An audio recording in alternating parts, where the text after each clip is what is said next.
que l'expérience avec Freddy en WRC championnat du monde, c'est déjà un changement très important pour nous. Donc on va d'abord essayer de bien faire, de bien exploiter cela. Et je crois qu'avec la présence de Freddy en WRC, il y aura beaucoup plus de moyens d'attirer des sponsors. Et à un certain moment, je crois qu'on sera présent. Ce n'est pas encore décidé aujourd'hui. Mais s'il y a des sponsors qui arrivent, je crois qu'on peut faire quelque chose en Belgique. Enfin, chez Ford, on est plus rallye que jamais. L'importateur se félicite de la présence en ses rangs de François Duval et il salue la création d'une Coupe Focus belgo-hollandaise. Wilfried, derrière nous, la nouvelle Focus pour le Focus Benelux Tour, c'est comme ça? C'est comme ça. Pilote Alexandre Romain, je vois. Comment ça va fonctionner? Eh bien voilà, ça c'est par exemple le champion de la Coupe K de l'année dernière. Et il reçoit ou bien un volant dans la nouvelle Coupe Focus Benelux Rally Tour. En principe, tout le monde peut participer à partir d'un certain âge, si vous avez les licences nécessaires. C'est basé sur une Focus 3 portes, 2 litres, avec un kit spécial. Wilfried, François Duval, c'est votre nouveau talent, c'est comme ça que vous le considérez? Il est encore très jeune, 21 ans, et il roule déjà comme du tonnerre. Alors François a reçu donc un volant dans une Ford Puma pour le World Championship Junior 1600, mais il va aussi rouler en Focus WRC pour, si je ne me trompe pas, pour 5 rallyes. Ce n'est pas encore finalement décidé quel rallye, mais ça c'est le programme qu'on a en tête chez Ford. Et en Belgique, peut-être François Duval avec une Focus? C'est votre objectif? Ce n'est pas directement notre objectif, mais c'est une possibilité.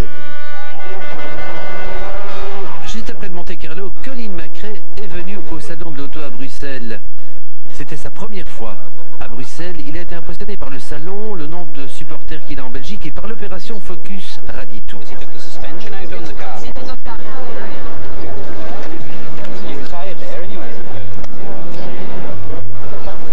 I think the Focus Tour is very good. It's very important in every country for the manufacturer to support a championship and to support the younger drivers, which is the important thing, and to have a definite formula that a driver can choose to drive. And I think, for the manufacturer to support it, it's something that they should try and do in every country. You think it could help the young driver to come? Yeah, for sure. I mean, because they have a good financial package behind it, and one of the big problems is the finance. It's so expensive to go rallying when you're a younger driver, and to have the support of the manufacturer is very important. Aux côtés de McRae, François Duval était aussi l'invité de Ford Belgique au salon. François a pu mesurer l'impact de la Focus griffée à son nom, un modèle qui attire beaucoup de jeunes. François accumule décidément les honneurs. Cela n'arrive pas souvent en Belgique qu'un constructeur sorte un modèle portant le nom d'un sportif. Bon, ça me fait plaisir et puis non, c'est bien pour tout ce qui est supporters belges et compagnie. Bon, s'ils ont une voiture de leurs fans, ben, je pense que c'est la solution et puis bien se faire plaisir.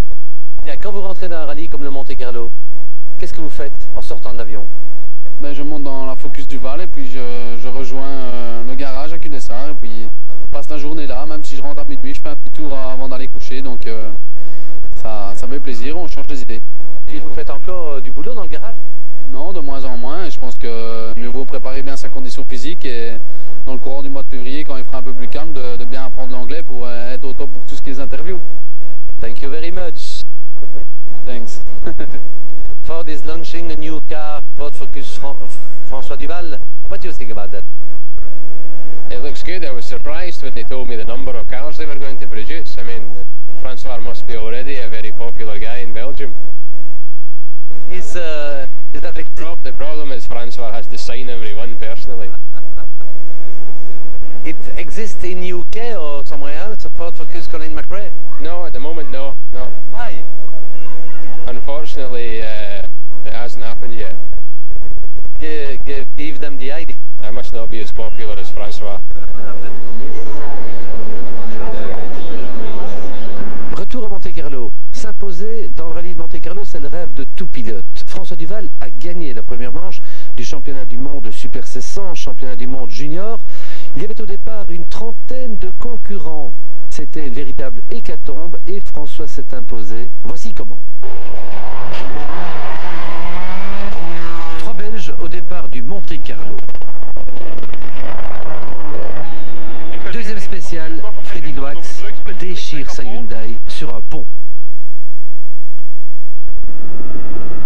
C'est moche pour Freddy.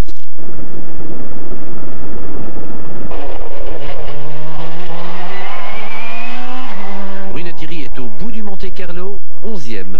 Premier privé, ça c'est chouette pour Bruno.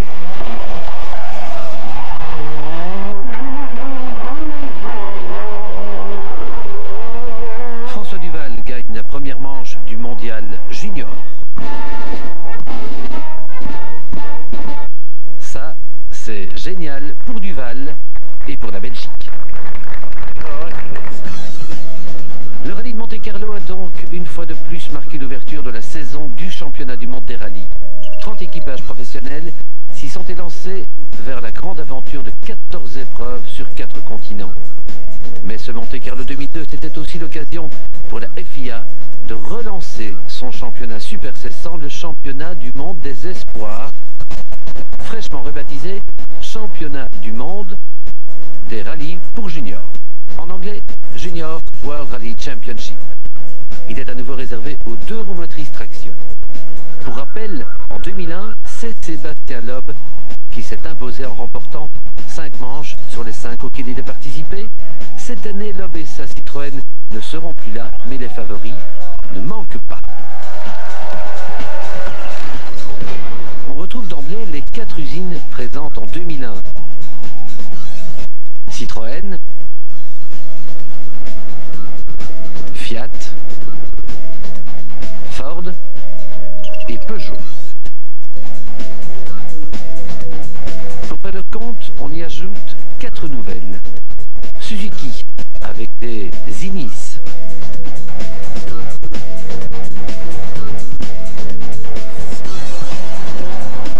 Opel avec des Corsa.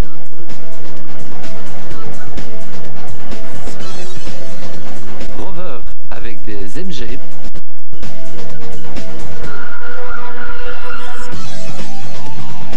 Bientôt Volkswagen en Polo et puis des Renault Clio qui apparaîtront plus tard. Le championnat du monde des rallyes juniors, c'est non pas 14 manches comme les seniors, mais 6, tout en Europe. 4 sur asphalte, 2 sur terre. Qui va le gagner? Impossible à dire, ils sont 27 pilotes au départ, 27 de moins de 27 ans. Ils représentent 14 pays. Parmi ces 27 jeunes ambitieux, quels sont les favoris? À notre avis, il y en a 3. L'Italien Andrea Dalla Villa qui reprend la saxo de Sébastien Loeb. L'Irlandais Neil McShee qui roulera en Opel Corsa. Et pourquoi pas le Belge François Duval qui repart pour une 2e saison en Ford. François n'a que 21 ans. Il est le Benjamin des juniors, mais il promet énormément. Son seul désavantage, il va découvrir le Monte Carlo. Son avantage, il va rouler sans aucune pression puisqu'il a déjà gagné la confiance de Ford en signant parallèlement à la Super 1600 un contrat pour 6 rallyes en focus. C'est bien parce qu'il y a beaucoup de différences de conditions climatiques, et différents asphaltes, glissants, pluie. Donc ça va être très difficile et on a fait de bonnes reconnaissances, on a fait des notes sages et on va essayer de démarrer sagement puisque l'année passée on a quand même fait de super performances, on a pu montrer qu'on allait très vite, donc c'est ce qu'il n'y a plus à montrer cette année, donc on va aller sagement et essayer d'acquérir un maximum de points. Ce sont les consignes et je vais essayer de les respecter, donc je vais essayer de me mettre dans la tête qu'il faut aller plutôt sage et ça va être dur. En rallye, rien n'est jamais écrit. Première spéciale, le grand favori, l'Italien Dalla Villa, abandonne embrayage cassé. Deuxième abandon, l'Irlandais McShee se pose, surpris par du verglas, et on est toujours dans la première spéciale. Le Norvégien Stenshorn roule sur des œufs. Avec sa Peugeot 206, il est 4e de la spéciale. François Duval passe à l'endroit où McShee est sorti. Attention. Ouf, il ne sort pas et signe le troisième temps. L'Italien Giandomenico Basso en Fiat est deuxième. Le premier meilleur temps est signé par l'Espagnol Sola. Daniel Sola en saxo a battu Duval de 9 secondes sur 28 km. Il y a trop de spectateurs dans la deuxième spéciale, elle est annulée. Annulée pour raison de sécurité. Les concurrents font demi-tour, l'occasion de faire le point avec François Duval. On a fait la première, ça s'est pas trop mal passé. Donc on a fait un deuxième ou un troisième temps jusqu'à présent. On a fait une spéciale plutôt sage, c'était très piégeux. Il y a même déjà eu une sortie. Dalaville a abandonné malheureusement à mon avis sur un problème mécanique. Et ben on va aller sagement. Je pense que c'est un rallye très difficile. Mais ça va aller. Bon, ici c'est dommage qu'on n'a pas fait cette spéciale-ci. Mais je pense qu'on aurait eu pas très facile à monter en slick le col là, qui est verglacé. On repère dans la spéciale 3 identique à la 1. François fait le scratch et prend la tête du classement junior. Cette troisième spéciale est fatale à la MG du Gallois Gwyndaf Evans. Fatale aussi à la Polo du Finlandais Katajamaki. Fatale encore à la Punto de l'Italien Giandomenico Basso. Regardez bien.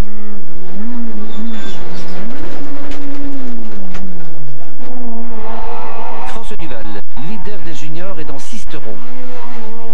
Le cauchemar des rallymen, 36 km avec par-ci par-là de gros pièges.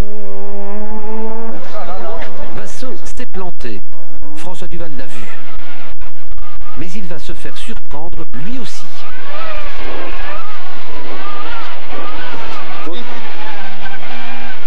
Va-t-il maintenant pouvoir rejoindre l'arrivée? L'arrivée où les drapeaux belges sont sortis.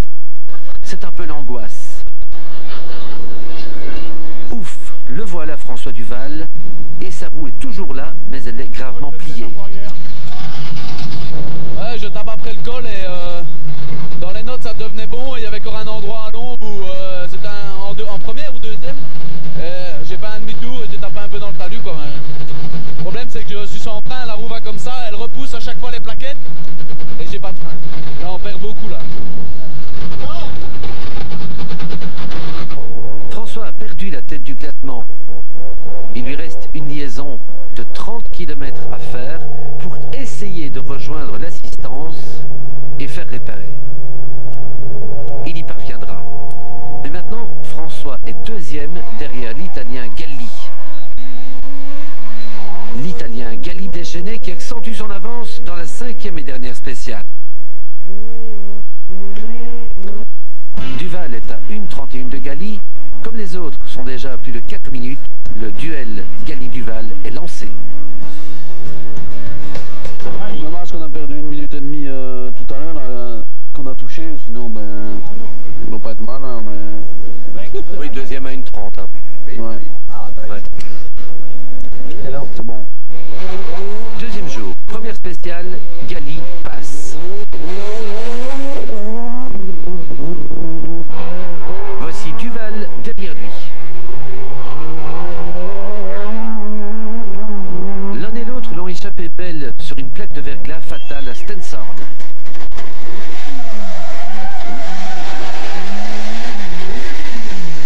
François est passé en finesse. Galli est à l'arrivée, ruisselant. Too much slippery. Very slippery. Voici François Duval, attention, il bat Galli de 21 secondes. 21 secondes plus rapide que Galli. Ouais, ben, on a osé un peu le rythme, mais sans prendre trop de risques. Tout ce qui est humide et gras, on l'a fait sagement et je pense qu'on a bien fait. Ouais, on fait pas un mauvais temps. François Duval ne répète pas sa performance matinale dans les spéciales suivantes. Dans le col de Turini, il signe le troisième meilleur temps. Il est victime de pneus trop tendres. Malgré sa générosité, il est largement battu par Gali. Gali qui gagne toutes les spéciales les unes après les autres et conforte sa première place. Avec ses pneus inadaptés, François Duval est largué. C'est une de reconnaissance, on a voulu laisser notre choix, laisser des mixtes et c'est vraiment pas le bon choix. On perd 1 seconde au kilomètre, on s'est pris plus de 40 secondes sur 2 spéciales, c'est beaucoup et c'était vraiment pas le pneu adapté, mais c'était la sécurité. Et puis, en début de soirée, c'est le coup de théâtre. François apprend que Gali est sorti dans la 10e spéciale, il se retrouve en tête du Monte Carlo après le Turini de nuit.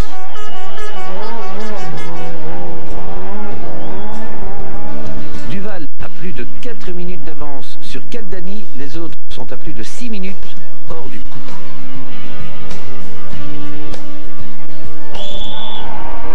Le 3e et dernier jour, François peut gérer sa course.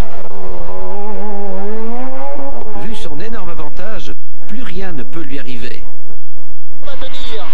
À condition de rester sur la route. Sur long gauche à fond, ferme frein pour long droite 40 ferme, attention. Long droite 40 ferme.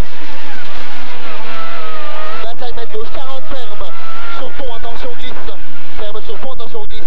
Et 25 mètres droite 60, tort de tenir. Tort de tenir. Sur gauche 60. Sur droite à fond. Il reste sur la route, rentre à Monaco et gagne le Monte Carlo Junior. Les écarts sont impressionnants. Caldani est à 4,14 et tous les autres à plus de 7 minutes. Ouais, mais c'est bien parti, pourvu que ça continue. Bon, on va pas les gagner tous, c'est sûr, mais on va avoir très dur et j'espère qu'ils travailleront encore sur l'auto pour la faire évoluer. Je pense que c'est surtout au niveau moteur qu'on manque un peu de puissance pour être à la hauteur des autres, mais ils vont travailler, je pense. Meilleur moment du rallye pour vous? Ouais, le meilleur moment, c'est d'être sur le podium et puis qu'on n'a pas eu de soucis, la voiture n'a pas eu une griffe et il y avait beaucoup de plaques de verglas et je suis très heureux d'être au bout. Et votre première victoire en mondial, hein?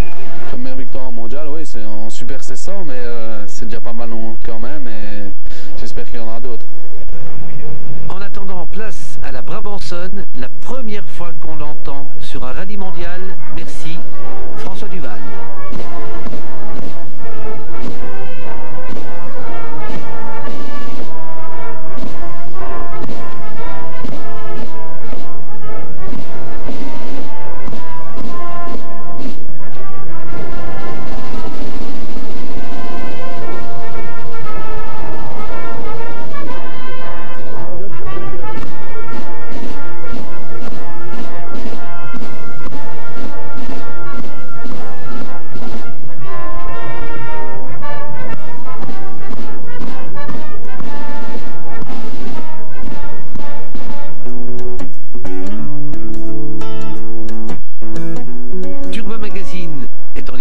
Sommaire, Monte Carlo, boucle de Spa, Armin Schwartz et un dossier spécial Salon de l'Auto. Au Monte Carlo, les Peugeot n'ont pas brillé. C'est Citroën qui s'est imposé, vous savez comment, avec Sébastien Loeb.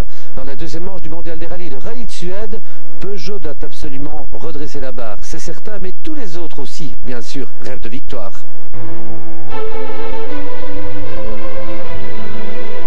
Dans la foulée du Monte Carlo, le mondial monte vers le nord, en Suède. Beaucoup de neige, très froid.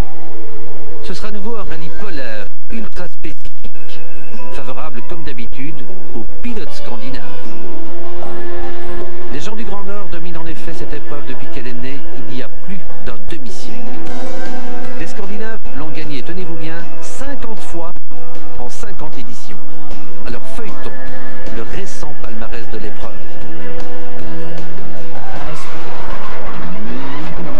En 95 et 97, Kenneth Eriksson s'impose en Mitsubishi et en Subaru.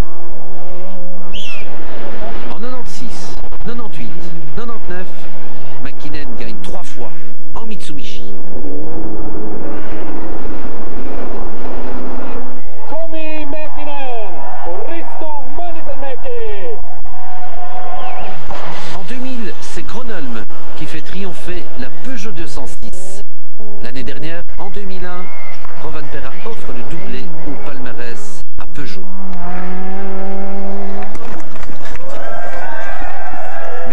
l'écrasante hégémonie des Finlandais et des Scandinaves ne signifie pas pour autant qu'ils sont invincibles. Rappelez-vous le crash de Mäkinen en 2001.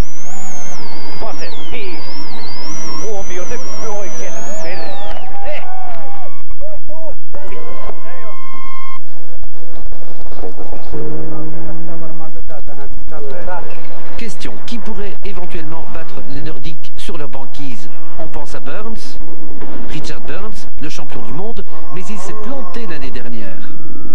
Autre challenger éventuel, Colin McRae, mais il s'est posé lui aussi en 2001.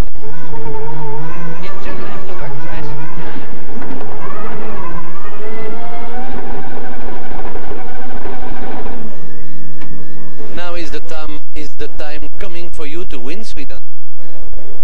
I hope so, for sure. You know, we need the condition to be good, and at the moment, unfortunately, there's not so much snow.